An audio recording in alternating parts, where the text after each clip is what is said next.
فبادرتك بالعدب فاقبل عن يقسو وقلبك. درود پڑھیں محمد و آل محمد کی ذات پر.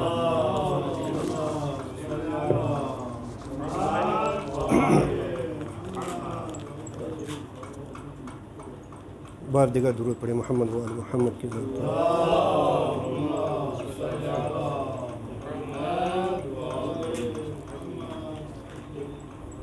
عزاداران سید الشہداء، سوگواران مظلوم کربلا، خدا کوئی غم نہ دے سوائے غم حسین کے. بارگاہ خداوندی میں دعا گو ہیں خداوند متعال ہماری ان قلیل سی عبادات کو اپنے بارگاہ میں قبول و مقبول فرمائے. جتنے مومن مومنات کائنات کے کسی بھی گوش و کنار میں عزاداری سید الشہداء میں مصروف ہیں، ان کی جان مال عزت آبرو کی حفاظت فرمائے. 5 محرم سے لے کر آج تک خصوصی طور پر ہمارے ان محافل میں، ان مجالس میں جن برادران نے خدمات انجام دیے اور بانیان مجلس بنے، شریک مجلس بنے، اور خصوصاً آج کے مجلس کے بانیان، ان تمام برادران کے جتنے بھی شرعی حاجات ہیں خداوند متعال اپنے بارگاہ میں قبول و مقبول فرمائے. جب تک ہم زندہ ہیں قرآن و سنت کے مطابق زندگی بسر کرنے کی توفیق عطا فرمائے. امام زمان کے ظہور میں تعجیل ہو اور ہم سب کو امام زمان کے اعوان و انصار میں شامل ہونے کی توفیق ہو، اور خصوصاً ہماری خواتین کو حضرت زینب اور ثانیہ زہرا اور حضرت فاطمہ زہرا سلام اللہ علیہا کی سیرت طیبہ پر عمل کرنے کی توفیق عطا فرمائے. ہمارے جوانوں کو علی اکبر کی سیرت پر عمل کرنے کی توفیق عطا فرمائے. جتنے الفاظ بندے حقیر کے دہن سے صادر ہوئے اور آپ کے عظیم سماعتوں سے ٹکرائے، بارگاہ خداوندی میں قبولیت اور مقبولیت کے درجے پر فائز ہوں. درود پڑھیں محمد و آل محمد کی ذات پر.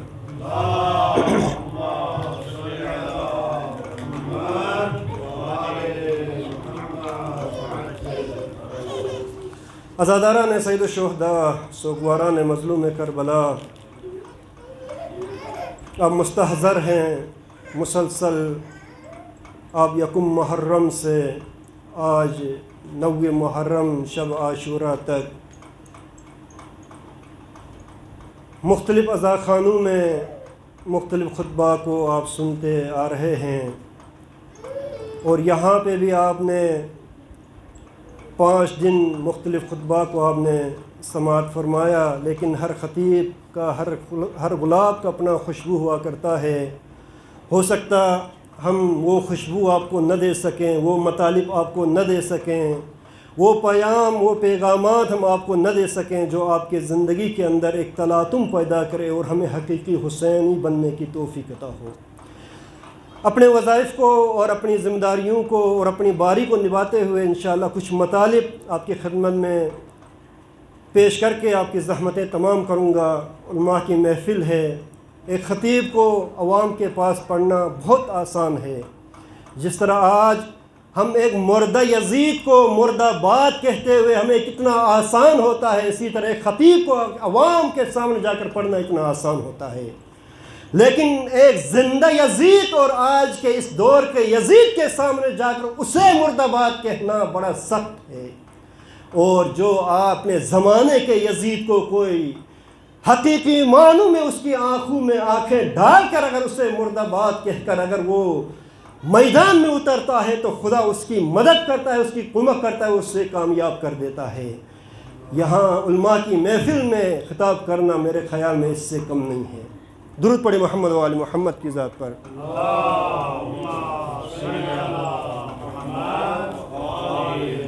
انشاءاللہ آپ پریشان نہ رہیں، 20 سے 25 منٹ کے اندر آپ کی زحمتیں تمام ہوں گی. قرآن مجید کی جو آیت سرنامہ کلام قرار دیا، اس میں 2-3 الفاظ ہیں. یا ایھا الذین آمنوا اصبروا وصابروا ورابطوا. صابر بنو، رابط بنو تاکہ تم کامیاب ہو جاؤ گے. یہاں ہماری بیس نہیں ہے، ہماری بیس ہم جائیں گے نہج البلاغہ کی وادی میں. وہ خوبصورت وادی ہے نہج البلاغہ کی. اگر کوئی انسان نہج البلاغہ اور صحیفہ سجادیہ کی اس وادی میں چلا جائے تو وہ اتنا معطر ہو جاتا ہے کہ اس کی خوشبو سے اس کے معاشرے میں وہ جہاں جہاں جاتا ہے وہ اپنی خوشبو چھوڑ دیتا ہے. لیکن یہ ہماری کوتاہی ہے کہ ہم ایسے حسین مطالب، ایسے عظیم مطالب جو قرآن کے بعد ہمارے پاس موجود ہیں، ہم ان مطالب سے دور ہیں اور ان مطالب سے ناآگاہ ہیں. میرے اور آپ کے مولا امیر المؤمنین علی بن ابی طالب نامہ نمبر 31 میں اپنے فرزند امام حسن علیہ السلام کو نصیحت کرتے ہوئے، تربیت کرتے ہوئے ارشاد فرماتے ہیں، اے میرے بیٹے. اور اس سے پہلے کہتے ہیں دیکھیں انسان کا دل جو ہوتا ہے وہ زرخیز زمین کی طرح ہوتا ہے. جوان کا دل جو ہوتا ہے، میرے مولا ارشاد فرماتے ہیں جوان کا دل جو ہوتا ہے زرخیز زمین کی طرح ہوتا ہے. آپ اس زمین میں جو چیز بوؤ گے وہ حاصل کرو گے، جو کاش کرو گے کل وہی آپ کو مل جائے گا. اگر اس زمین کے اندر اگر سم بھی ہوئی ہے تو لوٹ چھوڑ سم آلوی ہتین، اگر کرد بھی ہوئی ہے تو یوگ میں لوٹ چھوڑ چنی چنی ڈیل ہتین. بہن شیخ صاحب نذیر بھائی یہی ہوگا نا. جس کھیت میں صحیح سے ہل چلاؤ گے، جس کھیت میں صحیح سے پانی دو گے، جو اضافی گھاس پھوس ہے اسے آپ جدا کرو گے، الگ کرو گے، جتنی آپ محنت کرو گے اس کا ثمرہ آپ کو 4 مہینے کے بعد 3 مہینے کے بعد مختلف اشکال میں آپ کو مل سکتا ہے، مختلف شکلوں میں مل سکتا ہے. آلو شکلیں ہو سکتا ہے، گندم کے شکل میں ہو سکتا ہے، کسی اور شکل میں آپ کو مل سکتا ہے. بس میرے مولا ارشاد فرماتے ایک جوان کا قلب، ایک جوان کا دل اس زرخیز زمین کی طرح ہے جس میں آپ جو ڈالو وہیں آپ کو کل ملتا ہے. لیکن یہاں سے آگے بڑھ کر میرے مولا ارشاد فرماتے ہیں دیکھو یہ سارے چیزیں ہمارے لیے ہیں. امام حسن یہ تربیت یافتہ ہیں. یہ کس کے تربیت یافتہ ہیں؟ اگر آج ہم اس فرش عزا پر بیٹھے ہوئے ہیں، اگر آج پوری کائنات میں علمداری اور ماتمداری ہوتی ہے تو یہ اس زہرا کی مرہون منت ہے جس نے حسن حسین کی تربیت کی اور حسین نے کربلا کے اندر اپنی جان قربان کر کے اسلام کو آبیاری کی اور اسلام کو بچایا. اس لیے کہتے ہیں گھر فاطمہ زہرا کا جب شان کا گھر ہے، یہ وحی کی منزل کا اور قرآن کا گھر ہے. بڑا شان و شوکت کا گھر ہے کیونکہ فاطمہ زہرا نے اس گھر میں حسین کی تربیت کی، 11 اماموں کی تربیت کی. اس کا ثمرہ آپ کو کربلا میں ملا. کربلا سے پہلے بھی اس کے ثمرے آپ کے پاس موجود ہیں. گھر فاطمہ زہرا کا جب شان کا گھر ہے، یہ وحی کا گھر، وحی کی منزل کا گھر ہے یہ فاطمہ زہرا کا، اور قرآن کا گھر ہے، قرآن ناطق کا گھر ہے یہ. اگر آج انسان اپنی زندگی میں، اپنی آخرت میں اگر کوئی انسان کامیاب ہونا چاہتا ہے تو اسے در فاطمہ پر آنا پڑے گا. اور فاطمہ زہرا نے اپنی اولاد کی جیسے تربیت کی ہے، ہمیں بھی آج اپنی اولاد کی ایسی تربیت کرنے کی ضرورت ہے. آپ دیکھتے ہیں آج یہ دنیا میں جتنے بھی مسائل پیش آ جاتے ہیں یہ فقدان تربیت کی وجہ سے ہیں. پھر اگر تربیت صحیح نہ ہو تو معاشرے میں یزید بھی پیدا ہوتا ہے، شمر بھی پیدا ہوتا ہے، ٹرمپ بھی پیدا ہوتا ہے، نہ جانے کیسے کیسے ظالم پیدا ہوتے ہیں اگر تربیت نہ ہو. اچھا یہ تربیت یہ خود تربیت کیا ہے؟ درود پڑھی محمد وآل محمد.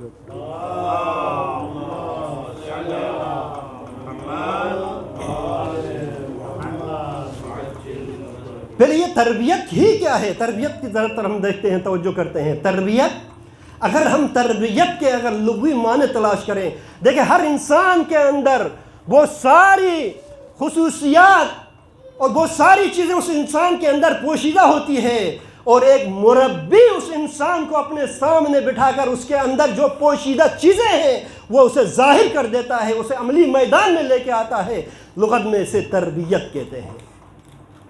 یعنی کسی بھی انسان کے اندر کوئی استطاعت چھپی ہوئی ہوتی ہے، اس چھپی ہوئی استطاعت کو اگر کوئی مربی، کوئی استاد، کوئی معلم کوئی انسان اس بچے سے، اس جوان سے اگر وہ باہر نکالتا ہے تو یہ تربیت ہے، اور یہ تربیت دفعی نہیں ہے، یہ تدریجی ہے، یہ کم کم ہو کر یہ تربیت ایک انسان تربیت یافتہ ہوتا ہے، ایک دفعے میں ایک انسان تربیت یافتہ نہیں ہوتا ہے۔ فاطمہ زہرا نے جو اپنی اولاد کی تربیت کی، اور ایسی تربیت کیونکہ ہمارے پاس نمونے موجود ہیں، اگر کوئی آج اپنی اولاد کی صحیح معنوں میں تربیت نہیں کرتا اور کہتا کہ میں حسین کا ماننے والا ہوں، تو یہ اس سے وہ جھوٹ بولتا ہے، کیونکہ حسین تربیت یافتہ یہ فاطمہ زہرا ہے، حسین تربیت یافتہ یہ علی مرتضیٰ ہیں۔ اسی لیے یہی علی مرتضیٰ ارشاد فرماتے ہیں، اے میرے بیٹے حسن، میں نے تیرا دل، تیرا قلب سخت ہونے سے پہلے تیری تربیت کے لیے میں نے اقدام کیا ہے۔ اسی نہج البلاغہ میں، اسی خطبہ 31 میں میرے مولا ارشاد فرماتے ہیں، میں نے تیری تربیت کا اقدام اس وقت کیا ہے جب تیرا دل سخت ہونے سے پہلے میں نے اقدام کیا ہے کہ تو تربیت یافتہ ہو جائے۔ اگر انسان تربیت یافتہ نہ ہو تو پھر کیا ہوتا ہے؟ اگر انسان بے تربیت ہو تو انسان غفلت کی نیند سو جاتا ہے، اور پھر جب انسان غفلت کی نیند سو جاتا ہے تو 2-3 حالتیں پیدا ہوتی ہے۔ ایک انسان جو غفلت کی نیند سو جاتا ہے اسے 2-3 طریقوں سے جگایا جاتا ہے۔ پہلے تو اس انسان کو آواز دی جاتی ہے، اٹھو اٹھو اٹھو، اے فلاں اٹھو۔ اگر ہن بولتی ہوتے نا مامار جار سے گئے تو مشو گئے تو ددلے نا ہن بوا تھے نا، جھنجھوڑتے ہیں اسے۔ پہلی سیڑھی کیا ہے؟ اسے آواز کے ذریعے سے اٹھانے کی کوشش کرتے ہیں، جیسے ماں صبح اپنے بیٹے کو اٹھاتی ہے نماز کے لیے، بیٹا اٹھو نماز پڑھو۔ کیوں ضرورت پڑتی ہے بیٹا اٹھو نماز پڑھنے؟ کیونکہ ہم نے صحیح معنوں میں تربیت نہیں کی۔ اگر صحیح معنوں میں تربیت کرتے تو یہ بیٹا خود اٹھ جاتا، ماں کو آواز دینے کی زحمت نہیں پڑتی۔ میں آپ کو ایک نقطے کی طرف لے کے جانا چاہ رہا ہوں، اور دوسرا مرحلہ جو آتا ہے جا کے پکڑ کے جھنجھوڑا جاتا ہے۔ شکر چاہ کھارا تو بڑے بتھار کا جب دل تھاری کون پھل پشٹوں میں ہنٹے رہا ہے۔ یہاں تو خیر تھوڑی تہذیب ہے تو کہا جاتا ہے کہ اٹھو، اسے جھنجھوڑا جاتا ہے۔ لنگ کھڑنے والا بال ہن بوا تھے نا، ہن کو کاٹ والے دروگی ٹیکی ارے نماز پڑھ ایکس وائی زیڈ جو اپنے امور ہوتے ہیں اسے کیا کیا جاتا ہے؟ انجام دیا جاتا ہے، جھنجھوڑا جاتا ہے۔ اور جو تیسری صورت ہے، اگر جھنجھوڑنے کے بعد بھی وہ انسان بیدار نہیں ہوتا ہے، سیدنا میں ایک ایسے نقطے کی طرف لے کے جانا چاہ رہا ہوں آپ کو، اگر تیسری مرتبے میں یہ انسان جب جھنجھوڑنے کے بعد بھی یہ بیدار نہیں ہوتا ہے تو پانی چھڑکایا جاتا ہے اس کے اوپر تاکہ وہ بیدار ہو جائے۔ اگر یہ چال بھی تو کہوں وہی خلوی نہ نش تو ویسے ہی پانی چھڑکایا جاتا ہے اس بے ہوش انسان کو ہوش میں لانے کے لیے، اس انسان کو بیدار کرنے کے لیے پانی چھڑکایا جاتا ہے۔ اب آخری مرحلہ آتا ہے، اس مرحلے کے لیے حسین نے کربلا کا سفر اختیار کیا، زمین کربلا کو اختیار کیا، اور زمین کربلا میں جا کر یہ ہم اور آپ کو یہ پیغام دیا کہ وہ کون جو غفلت کی نیند سوتی ہے اسے پانی سے بیدار کیا نہیں جا سکتا، اسے جھنجھوڑ کر بیدار نہیں کیا جا سکتا، اسے آوازیں دے کر بیدار نہیں کیا جا سکتا۔ اب جو چوتھا مرحلہ آتا ہے وہاں خون دینا پڑتا ہے اس قوم کو بیدار کرنے کے لیے، اور پھر وہ خون بھی ایسا خون ہونا چاہیے جس کے اندر اتنی قوت ہو، اتنی طاقت ہو، اتنی تاثیر ہو کہ وہ خون بہنے کے بعد وہ خون جو ہے مد مقابل والے بیدار انسان کو جگا سکے۔ چوتھے مرحلے میں خون دینا پڑتا ہے، جان کا نذرانہ پیش کرنا پڑتا ہے، تب جا کر وہ انسان بیدار ہو جاتا ہے۔ اگر اس خون کے اندر تاثیر ہو، اگر اس خون کے اندر قوت ہو، اگر اس خون کے اندر طاقت ہو تو وہ خون سوئی ہوئی قوم کو بیدار کر دیتا ہے۔